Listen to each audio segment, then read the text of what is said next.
दोस्तों, जैसा कि आप जानते हो कि हमने 7 वंडर्स की एक सीरीज शुरू की हुई है, जिसका पहला पार्ट हम बना चुके हैं, जिसमें हमने the great wall of China के बारे में पढ़ा था। ये आज उस वीडियो का दूसरा पार्ट है। इसमें हम जानेंगे क्राइस्ट द रिडीमर के बारे में। आखिर क्या है इस स्टैचू में ऐसा खास जो इसको बना देता है 7 अजूबों में से एक। अगर आपने पार्ट 1 यानी the great wall of China वाली वीडियो नहीं देखी है तो उसका लिंक आपको डिस्क्रिप्शन में मिल जाएगा, जाके वो वीडियो जरूर देखिएगा। तो चलिए शुरू करते हैं। बात करते हैं कि क्राइस्ट द रिडीमर स्टैचू का निर्माण कब तथा किसने किया था। सबसे पहले 1850 में विंसेंटियन पादरी पेड्रो मारिया बोस ने ब्राजील की राजकुमारी रीजेंट और सम्राट पेड्रो II की बेटी को सम्मान देने के लिए एक ईसाई स्मारक रखने का सुझाव दिया। हालांकि उस टाइम उनको इस परियोजना के लिए मंजूरी नहीं मिली थी। तो उसके बाद 1921 में रियो डी जेनेरियो के रोमन कैथोलिक ने प्रस्ताव दिया कि ये पर्वत, जिसका नाम कोर्कोवाडो है, जिसकी ऊंचाई 704 मीटर है, इस पर्वत पर एक ईसा मसीह की प्रतिमा का निर्माण किया जाए।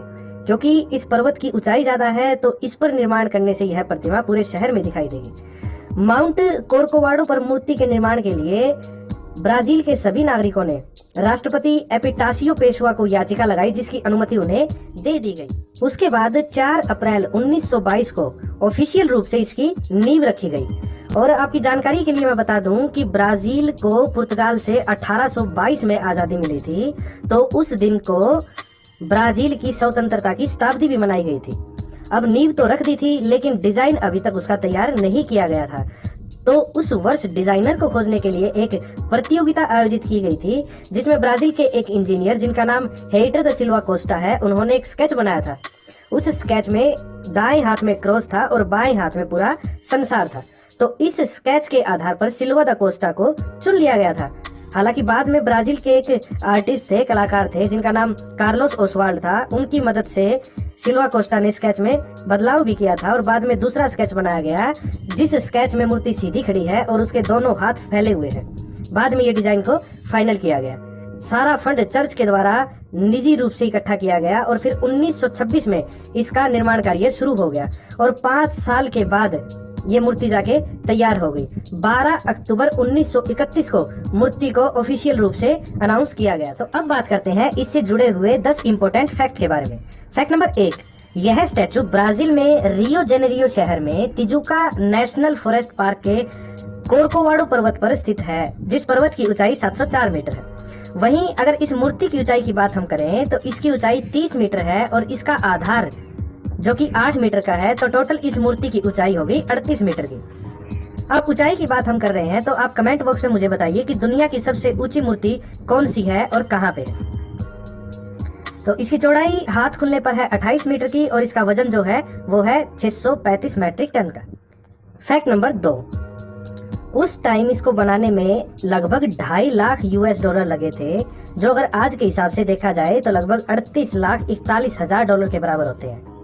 फैक्ट नंबर 3, आमतौर पर इस स्टैचू पर साल में 3 से 4 बार बिजली जरूर गिरती है, लेकिन 2014 में जनवरी में जब इस पे बिजली गिरी थी तो इसके सिर का पिछला हिस्सा और इसके हाथ के बीच की एक उंगली टूट गई थी। क्योंकि जून में वहां पे वर्ल्ड कप होना था तो जून से पहले ही इस स्टैचू को वापस पहले जैसा कर दिया। फैक्ट नंबर 4, वैसे तो टाइम पे इसकी मरम्मत और इसकी रिपेयरिंग चलती रहती है, लेकिन पहली बार जब पोप जॉन द्वितीय 1980 में ब्राजील आए थे तो उस टाइम पहली बार इस मूर्ति की पूरी तरह से सफाई की गई। फैक्ट नंबर 5, पर्यटकों को स्टैचू तक पहुंचने के लिए 200 से अधिक सीढ़ियां चढ़नी पड़ती थी, इसीलिए 2002 में इसमें स्वचालित सीढ़ियां और लिफ्ट भी। फैक्ट नंबर 6, 2010 में मरम्मत के दौरान वहां कलाकारों की एक जोड़ी ने रात में इस प्रतिमा की छाती पर, सिर पर और हाथ पर स्प्रे कर दिया था। उस टाइम उस शहर के मेयर एंड्रुआर्डो पेस ने इस घटना को राष्ट्र के खिलाफ अपराध कहा था। हालांकि बाद में उन अपराधियों ने खुद को सरेंडर भी किया। नंबर 7, स्टैचू को मजबूत कंक्रीट का प्रयोग करके बनाया गया है और इसके बाहर की साइड लगभग 6 मिलियन सोपस्टोन टाइलें लगाई गई है। यह माना जाता है कि इन टाइलों को बनाने वाले जो कारीगर थे उन्होंने उनके पीछे कुछ नोट लिखे हुए हैं, जिसका मतलब यह है कि इस प्रतिमा के पीछे अनेकों राज, अनेकों संदेश छिपे हुए हैं।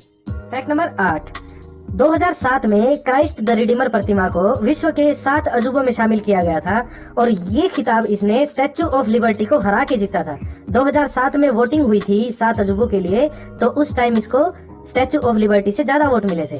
हालांकि ये स्टैचू ऑफ लिबर्टी से छोटा भी है और उस जितना पुराना भी नहीं है। फैक्ट नंबर 9, शहर में जिस भी अपार्टमेंट से क्राइस्ट द रिडीमर दिखाई देता है वहाँ उस अपार्टमेंट की कीमत दोगुनी हो जाती है बजाय दूसरे अपार्टमेंट के। फैक्ट नंबर 10, मूर्ति को बनाने के लिए हल्के रंग के पत्थर का इस्तेमाल किया गया जो कि ओरो प्रीतो शहर के पास एक खदान से लिया गया था। हालांकि यह पत्थर आपूर्ति में कम था तो इसको पूरा करने के लिए दूसरे पत्थरों का प्रयोग किया गया था, जिसका नतीजा ये हुआ कि उनका रंग बदल गया। इसका मतलब है कि क्राइस्ट द रिडीमर अभी भी धीरे धीरे गहरा होता जा रहा है। यहाँ लगभग 2 मिलियन पर्यटक हर साल आते हैं। 2011 में ईस्टर के दौरान एक ही दिन में 14,000 पर्यटकों की संख्या रिकॉर्ड दर्ज की गई थी। आशा है दी गई जानकारी आपको अच्छी लगी होगी। वीडियो को लाइक करें, चैनल को सब्सक्राइब करें और जुड़े रहें हमारे साथ इसी तरह की रोचक जानकारियों के लिए। धन्यवाद।